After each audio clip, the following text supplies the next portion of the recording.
Dear parents, ఈ ఒక్క mistake మాత్రం మీరు ఎట్టి పరిస్థితుల్లో చేయకండి. చాలామంది ఏంటంటే తమ పిల్లల్ని టీచర్ కానీ లేదంటే సార్ కానీ బెదిరించాడు, తిట్టాడు, కొట్టాడు అని చెప్పేసి ఇంటికి రాగానే కంప్లైంట్ చేస్తుంటారు. ఇక వీళ్ళు ఉటాహుటిన ఏదో రౌడీ షీటర్లు లేకపోతే సుమోలు 4 సుమోలు వేసుకొని ఆ స్కూల్కి పోయి ధర్నాలు రాస్తారోకోలు చేయడం, ఆ ప్రిన్సిపల్ని తిట్టడం, లేకపోతే ఆ టీచర్ని తిట్టడం, ఇటువంటివన్నీ చేస్తూ ఉన్నారు. దీనివల్ల ఏంటి అని అంటే మీ పిల్లలకు సంబంధించి వాళ్ళ క్యాపబిలిటీని వాళ్ళే పోగొట్టుకుంటున్నారు. అండ్ దాంతోపాటుగా టీచర్స్కి సంబంధించినటువంటి రెస్పాన్సిబిలిటీ అండ్ దాంతోపాటుగా టీచర్లకు సంబంధించినటువంటి వాళ్ళ యొక్క పరువు ప్రతిష్టలను మీ పిల్లల ముందు దిగజార్చే పరిస్థితిని మీరే చేస్తూ ఉన్నారు. ఇటువంటి పరిస్థితులు ఎవరు కూడా క్రియేట్ చేయకండి.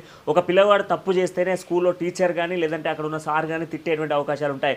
అండ్ స్కూల్కి వెళ్ళినా ప్రిన్సిపల్తో పర్సనల్గా ఏం జరిగింది అన్న విషయాన్ని ఆరా తీసి తెలుసుకున్న తర్వాతే స్కూల్కి వెళ్ళే ప్రయత్నం చేయండి. అండ్ మోరోవర్ స్కూల్కి వెళ్ళి ఇష్టానుసారంగా మాట్లాడి వాళ్ళని పరువు తీసే పనులు చేయకండి. ఎందుకంటే చాలా ప్రాంతాలలో ఇవి జరుగుతూ ఉన్నాయి. ఎక్కడో ఒకడు టీచర్లు ఇట్లాంటి వాళ్ళు ఉంటారు, బట్ అంతటా ఇలాంటి వాళ్ళు ఉండరు. కనుక తెలుసుకొని మీ పిల్లగాడు చెప్పింది నిజమా అబద్ధమా అని తెలుసుకొని ఆ తర్వాత నిర్ణయం తీసుకొని స్కూల్కి వెళ్ళి మాట్లాడే ప్రయత్నం చేయండి. అంతకు మించి ఓవర్ యాక్షన్ చేస్తూ ముందుకు వెళ్ళి నేనేదో దాదాను, నేనేదో రౌడీని, నేనేదో లీడర్ని, నేను ఎన్ఎస్ఎఫ్, నేను ఆర్ఎస్ఎఫ్ అనే లీడర్లు అని చెప్పేసి స్కూళ్ళకు కాలేజీలకు వెళ్ళి ధర్నాలు చేయకండి. ఆ పిల్లలకు పేరెంట్స్, ఆ పిల్లలకు స్టూడెంట్స్కి మధ్యలో ఉన్నటువంటి రిలేషన్షిప్లో మీ యొక్క పొగర్ను అండ్ మీకున్నటువంటి పలుకుబడిని ఇవన్నీ చూపించే ప్రయత్నం చేయకండి. ఎందుకంటే రేపు పొద్దున వాడు నీ అండ చూసుకొని వాడు ఇష్టానుసారంగా రేపు పొద్దున రౌడీ షీటర్ కావడానికి కూడా అవకాశాలు ఉన్నాయి. కనుక తల్లిదండ్రులు ఖచ్చితంగా ఆలోచించండి. ఎందుకంటే పిల్లలు ఏది చెప్పినా గుడ్డిగా నమ్మకండి. మీరు నిజాలు తెలుసుకునే ప్రయత్నం చేయండి.